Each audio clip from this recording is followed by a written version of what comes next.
국가든 기업이든 교회든 가정이든 개인이든 꿈을 갖는 것은 참 중요합니다. 꿈이 끌어가고 꿈이 만들어 가는 것입니다. 그래서 그 꿈을 마음속에 담고 꿈을 바라보고 꿈을 위해서 기도하는 것은 참 중요합니다. 어떤 꿈을 꾸느냐가 그 사람의 미래가 달려 있는 것입니다. 우리는 꿈을 꾸되 거룩한 꿈, 높은 꿈, 복된 꿈을 꾸어야 하는 것입니다. 그래서 그 꿈이 우리를 다듬고 만들고 이끌어가는 것입니다. 꿈이 재산이고 꿈이 힘이고 꿈이 능력이 되는 것입니다. 꿈은 마치 씨앗과 같다고 하나님께서 말씀하십니다. 우리 예수님께서 제자들, 보잘것없는 그 제자들 앞에 놓여 있는 현실의 그 큰 장애물과 난관 앞에 낙심하고 있을 때 우리가 가지고 있는 꿈은 마치 겨자씨와 같다라고 말씀하셨습니다. 마태복음 13장 31절 이하에 또 비유를 들어 이르시되 천국은 마치 사람이 자기 밭에 갖다 심은 겨자씨 하나 같으니 이는 모든 씨보다 작은 것이로되 자란 후에는 풀보다 커서 나무가 되며 공중의 새들이 와서 그 가지에 깃들이느니라. 눈에 잘 보이지 않는 작은 겨자씨가 자라서 큰 나무가 되고 새들이 와서 깃들이고 사람들이 그 그늘 밑에 와서 쉬게 된다는 것입니다. 작은 것이 이렇게 위대해진다는 것입니다. 그래서 위대한 것은 작은 것에서부터 시작된다라는 말이 있습니다. 하나님은 처음부터 크고 대단하게 시작하시는 분이 아니십니다. 작고 초라하고 약하고 보잘것없이 시작하시는 분이십니다.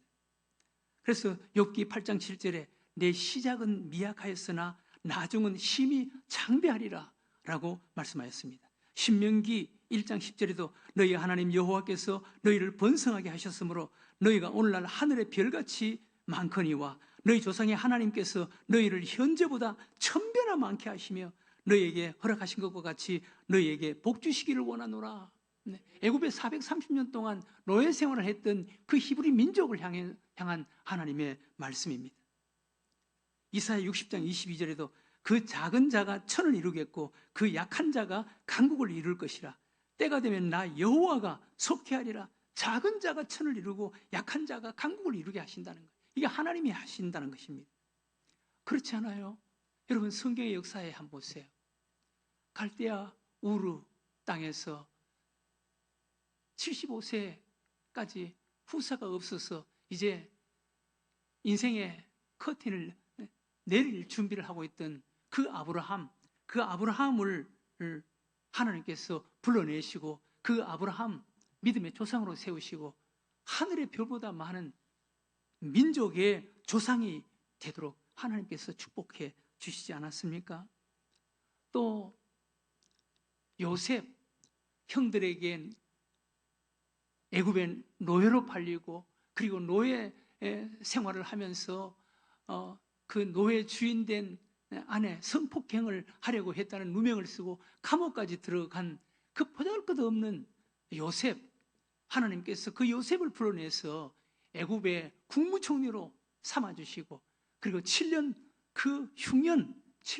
흉년을 극복하게 만들어 주시고 그리고 애굽 땅 요셉의 가족들까지 구원하는 이런 놀라운 사람으로 하나님께서 만들지 않았습니까?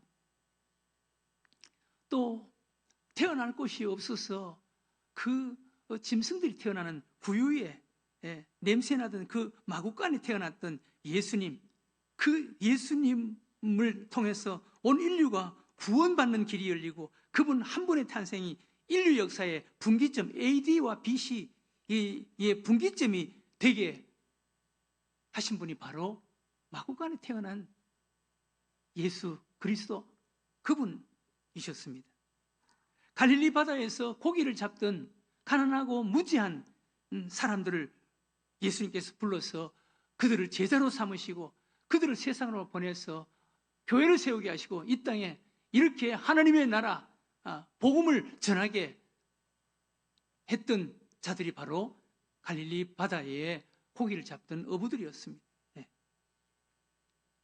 예수님을 그렇게 핍박했던 사울, 우리 예수님께서 그 사울을 부르시고 그 사울을 바울로 만들어 주시고 변화시켜 주시고 세계 선교의 기초를 놓고 이방 땅에 교회를 세워서 이 땅에 복음을 전하도록 했던 분이 바로 사울이었습니다.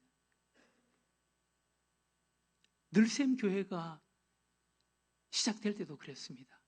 늘샘 교회가 처음 시작될 때 조그마한 지하였습니다. 지하도 완전 지하, 그냥 뭐 쳐다봐야 창문 겨우 요만한 창문이 보일까 말까 하는, 바깥이 보일까 말까 하는 그런 지하였습니다. 여름에는 물 퍼내기가 바빴고 냄새나던 그런 지하였습니다. 거기에 몇 명이 시작된 교회였습니다. 근데 하나님께서 여기까지 인도해 주신 것입니다. 하나님은 이렇게 작게 시작하시는 분이에요. 하나님은 이렇게 약하게, 작게, 보잘것없게 시작하시는 분이십니다. 왜 그렇게 시작하시겠습니까? 이렇게 시작되어야만이 하나님이 하셨다는 것이 드러나기 때문에 그렇습니다. 이렇게 시작되어야만이 없는 것에서 있게 하시고 약한 자를 강하게 하시고 천한 자를 높이시는 살아계신 하나님이 영광을 받으시기 때문에 그렇습니다. 그래서 우리는 비록 작고 약하고 보잘것없지만 작고 약하고 보잘것없는 자를 통해서 일하시는 그 하나님을 믿는 믿음을 가지고 우리는 꿈을 꿔야 하는 것입니다. 마음속에 꿈을 담아야 하는 것입니다.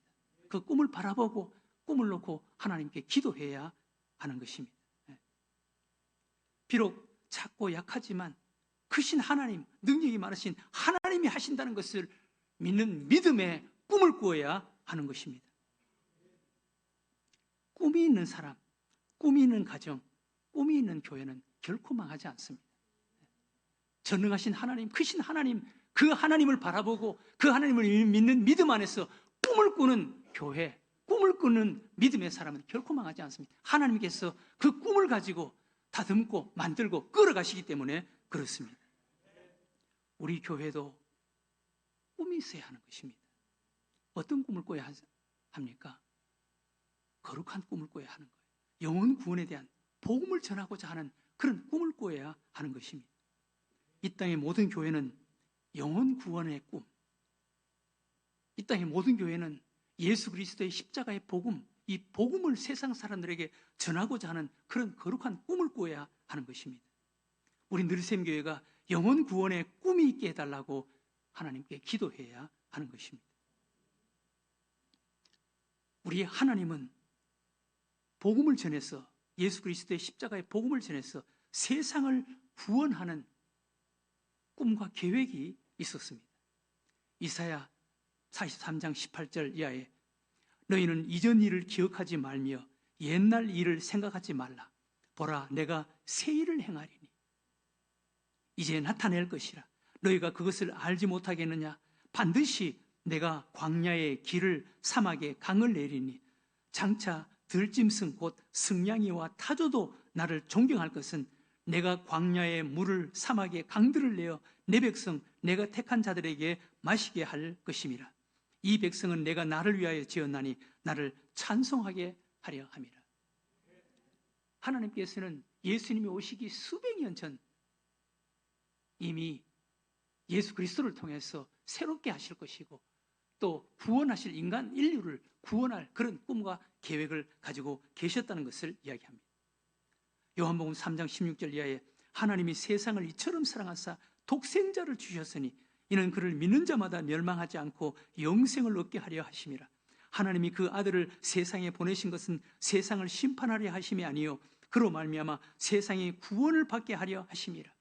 하나님께서 인간을 구원하시기 위해 독생자 예수 그리스도를 세상에 보내주셨다는 것입니다. 이것은 하나님께서 죄 아래 있는 인간을 구원하시는 그런 계획과 꿈이 있었다는 것을 우리에게 말씀하시는 것입니다. 그래서 하나님께서는 독생자 예수 그리스도를 세상에 보내주신 것입니다. 독생자 예수 그리스도를 세상에 보내서 그 독생자 예수 그리스도 그분을 십자가에 못 박아 죽게 하신 것입니다. 여러분, 자기 아들을, 그것도 독생자를 십자가에 못 박아 죽게 하는 것, 그것이 쉬운 일이겠습니까? 그것이 얼마나 힘들고 고통스러운 일이었겠습니까? 그런데 하나님께서는 그 일을 하신 거예요. 독생자를, 아니 자기가 인간이 되어서 아들의 신분으로 이 땅에 오셔서 십자가의 그 저주의 죽음을 대신 죽어 주신 것입니다. 그렇게 힘들고 어렵고 고통스러운 그 십자가의 죽음, 독생자를 죽이는 그 죽음, 그렇게 어려운 일인 독생자를 십자가에 못 박아 죽여야 했던 이유가 무엇이었겠습니까? 그것은 우리 인간을 죄에서 구원해 주시기 위해서였던 것입니다. 그것은 우리 인간의 죄가 그토록 끔찍하고 무서웠기 때문에 그런 것입니다. 그러나 우리 인간은 불행하게도 우리의 죄를 그렇게 끔찍하고 무섭게 생각하지 않습니다. 죄에 관해서 이야기하면 듣기 싫어하고 기분 나쁘게 생각하고 자존심 상하게 생각합니다. 어떤 사람들은 자신에게 병이 있다는 이야기가 듣기가 두려워서 병원에 안 간다라고 하는 이야기를 들어본 적이 있습니다. 저도 사실 병원에 가서 검사를 받거나 검진을 받을 때 불안하기도 합니다. 그러나 병원에서는 환자에게 병이 있으면 이런 병이 있다라고 정직하게 분명하게 이야기를 해 줘야 합니다. 그리고 이 병은 이렇게 해야만이 고칠 수 있다라고 분명하게 이야기를 해 줘야 하는 것입니다. 그것이 병원이고 그것이 의사의 역할인 것입니다. 교회에서도 마찬가지. 교회에서도 죄인들에게 죄인이라고 이야기해 줘야 합니다.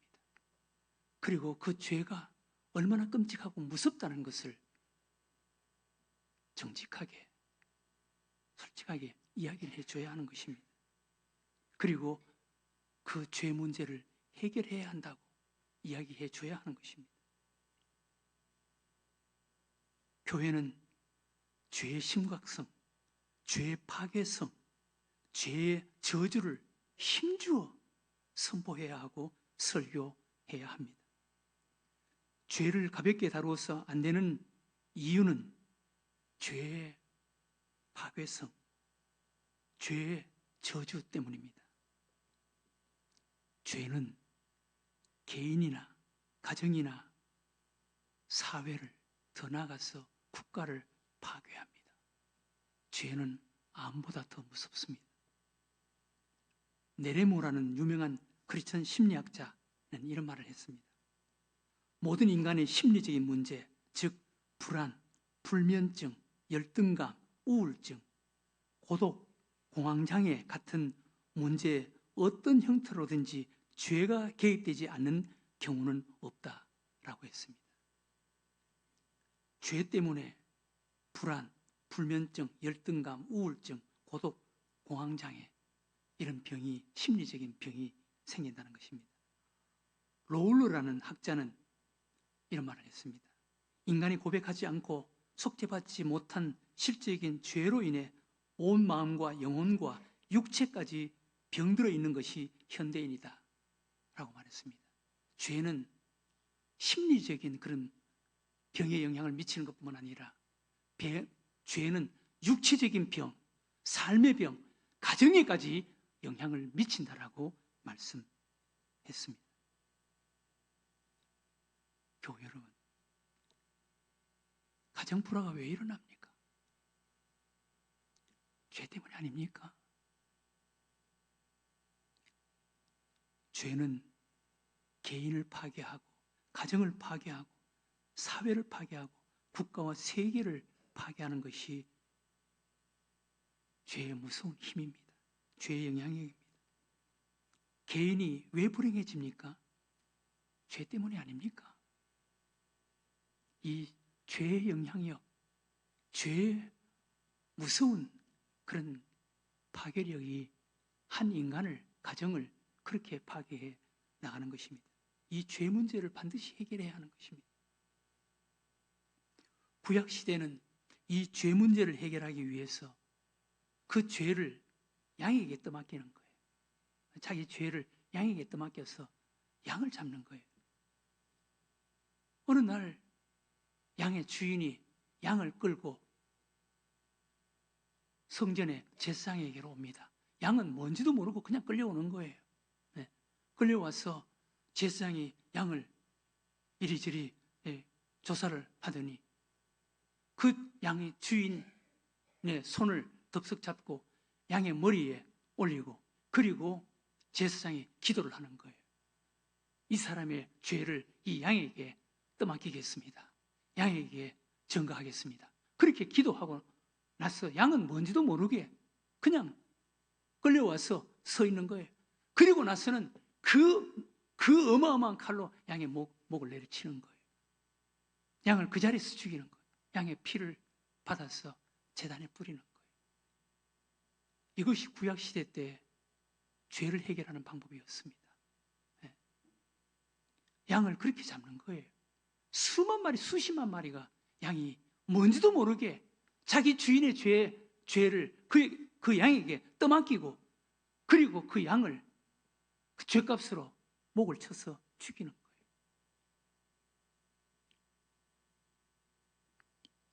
우리 예수님은 인간의 어린 양으로 이 땅에 오신 거예요.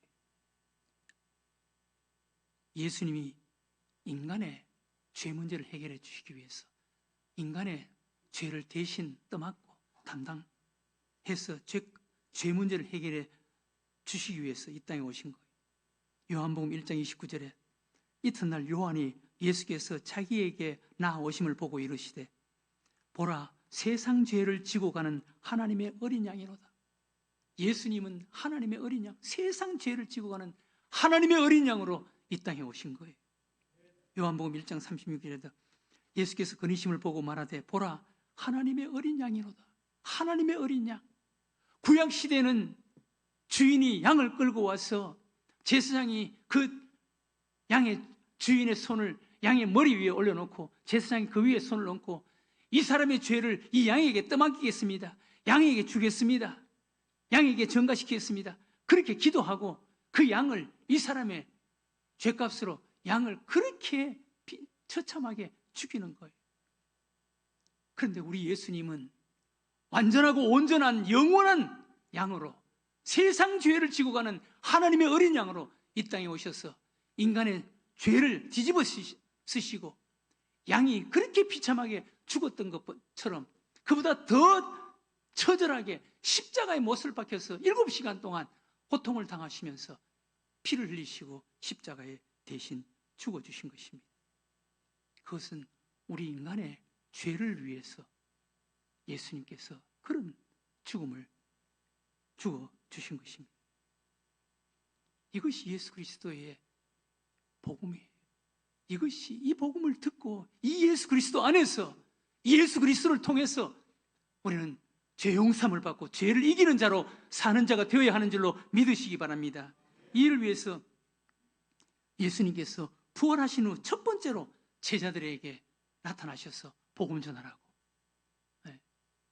나의 복음, 십자가의 복음, 이 구원의 복음을 전하라고 예수님께서 말씀하셨습니다. 요한복음 20장 21절 예수께서 이르시되 너희에게 평강이 있을지어다. 아버지께서 나를 보내신 것 같이 나도 너희를 보내노라. 복음 전하기 위해서, 세상 구원하기 위해서, 인간 구원하기 위해서 아버지께서 나를 보내신 것 같이 나도 너희를 세상으로 보낸다는 거예요. 이 말씀을 하시고 그들을 향하사 숨을 내쉬며 가라사대 성령을 받으라.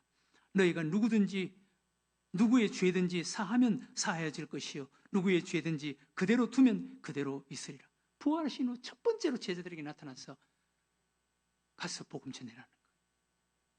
예수님께서 승천하실 때 승천을 목격하고 환송하는 제자들을 향해서 또 그들을 향해서 명령하셨습니다. 가서 복음 전하라는 거예요. 마태복음 28장 18절 이하에 예수께서 나와 말씀하여 이르시되 하늘과 땅의 모든 권세를 내게 주셨으니 그러므로 너희는 가서 모든 민족을 제자로 삼아 아버지와 아들과 성령의 이름으로 세례를 베풀고 내가 너희에게 분부한 모든 것을 가르쳐 지키게 하라. 볼지어다 내가 세상 끝날까지 너희와 항상 함께 있으리라 하시니라. 예수님이 승천하시면서 예수님을 환송하는 그 제자들, 거기 모인 자들에게 가서 모든 족속에게 복음 전해라는 거예요.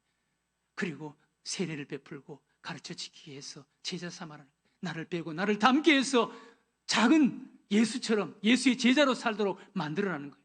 그러면 세상 끝날까지 내가 항상 너희와 항상 함께 하겠다는 거예요. 오늘 우리가 읽은 말씀에도 마가복음 16장 14절 이하에 그 후에 11 제자가 음식을 먹을 때 예수께서 그들에게 나타나사 그들에게 믿음 없는 것과 마음이 완악한 것을 꾸짖으시니 이는 자기가 살아난 것을 본 자들의 말을 믿지 아니함이로라. 또 이르시되 너희는 온 천하에 다니며 만민에게 복음을 전해라.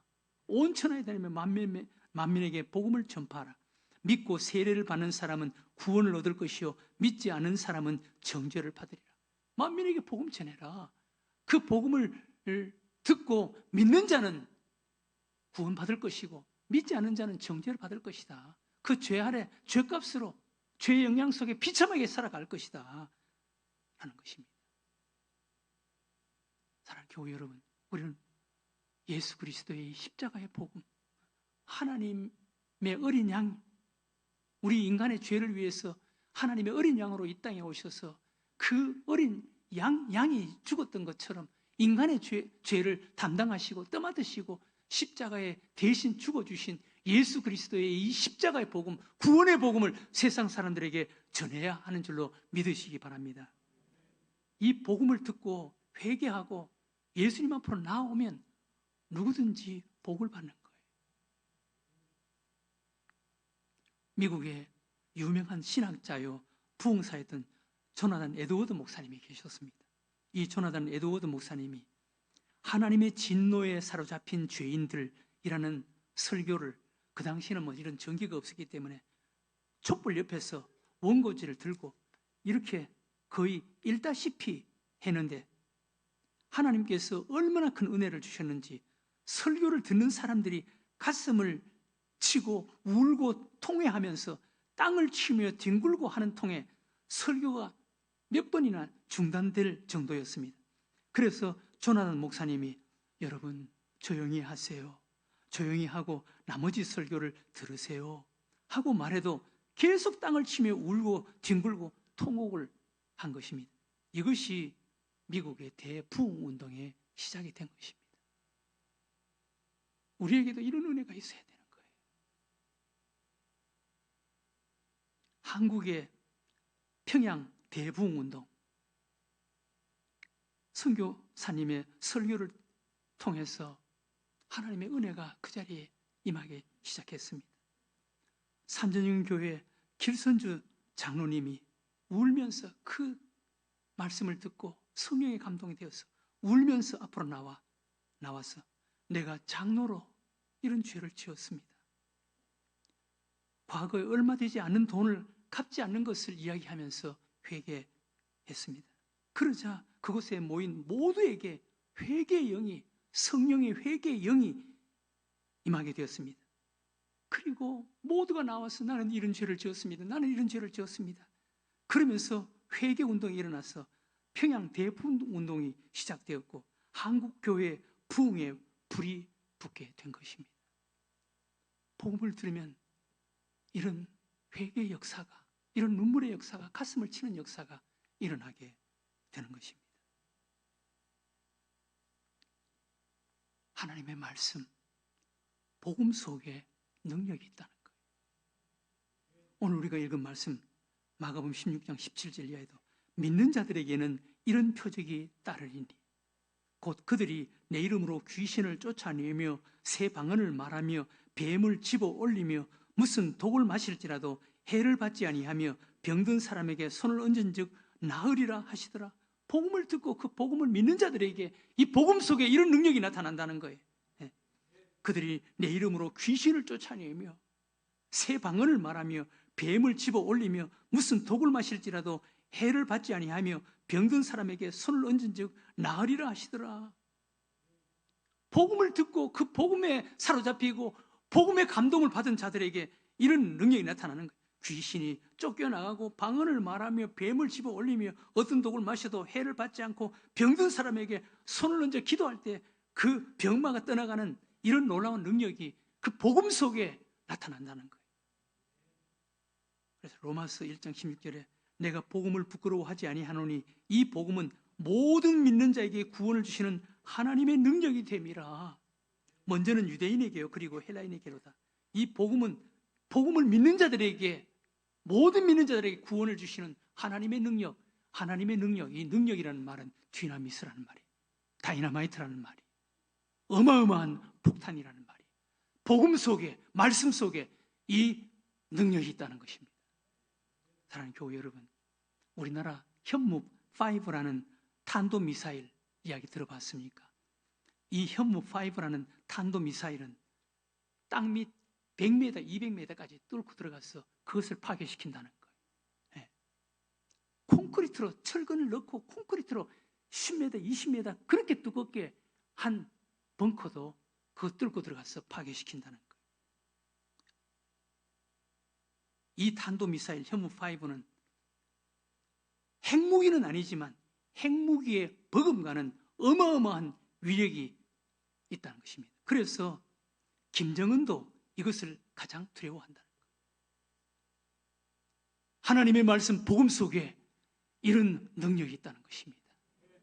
이 하나님의 말씀 복음이 우리 영혼 속에 들어와서 마치 현무5가 땅을 100m, 200m까지 뚫고 들어가서 그것을 파괴시키는 것처럼, 그래서 지금 이스라엘과 하마스 전쟁을 해서 하마스 첫 번째 리더자, 두 번째 리더자, 세 번째 리더자를 그냥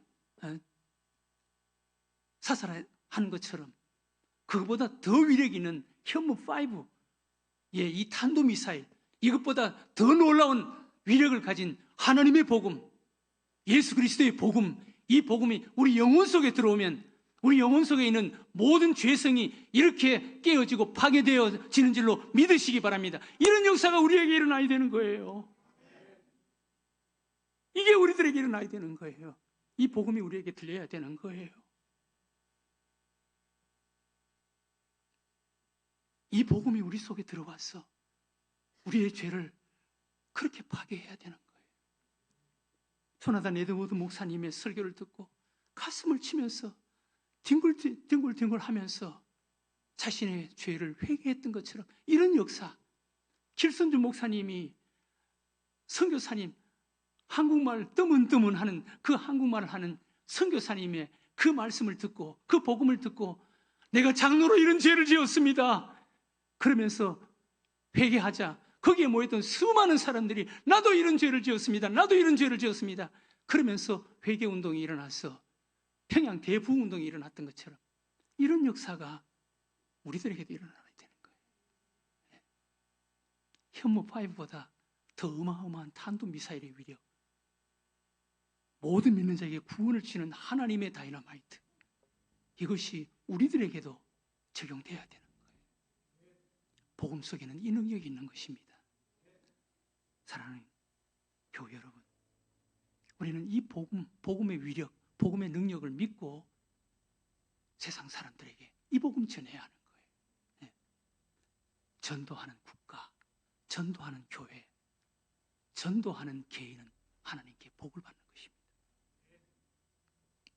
영국이 복음이 가장 꽃을 피웠고 선교를 가장 많이 할 때 빅토리아 여왕 때였습니다. 이 빅토리아 여왕 때는 세계 곳곳에서 영국 국기가 펄럭일 때였습니다. 그때 영국이 가장 세계에서 가장 존경받는 이런 국가가 되었습니다. 미국이 복음이 가장 힘있게 전해졌고 복음의 꽃을 피우고 선교가 가장 활발할 때 세계에서 가장 존경받는 이런 나라가 되었다는 것입니다. 우리나라도 교회가 뜨겁고 교회가 기도하고 복음 전하고 선교하는 이런 것에 불붙어 있을 때 우리나라 경제가 가장 활발하고 성장했던 때였다는 것입니다. 존 웨슬레, 요한 웨슬레는 하나님 앞에 이렇게 기도했습니다. 하나님, 세계는 나의 교구입니다. 세계는 내가 복음 전해야 할 나의 목장입니다. 나의 교구입니다. 복음 전하게 해주세요. 우리도 이 꿈이 있어야 하는 거예요. 우리 늘샘교회도 이 꿈이 있을 때 하나님께서 그 꿈을 꾸고 있는 늘샘교회를 통해서 놀랍게 일을 하실 줄로 믿습니다. 사랑하는 교우 여러분, 우리 늘샘교회 이 꿈을 꿔요. 복음 전하는 꿈, 영혼 구원하는 꿈, 선교하는 꿈을 꿔요. 몇 년 동안 청년부에서 단기 선교를 못 갔는데 그것이 제 가슴을 너무너무 아프게 만드는 거예요. 내년부터는 청년부를 통해서 단기 선교를 가겠습니다. 누가 무슨 말을 하더라도 청년부가 단기 선교하지 못한 게 가슴이 아픈 거예요. 우리 늘샘교회는 영혼 구원하는 교회, 영혼 구원의 꿈을 꾸는 교회. 그래서 하나님께서 우리를 통해서 일하시는 그런 교회로 만들어가는, 세워가는 여러분들과 제가 되시기를 주의 이름으로 축원합니다.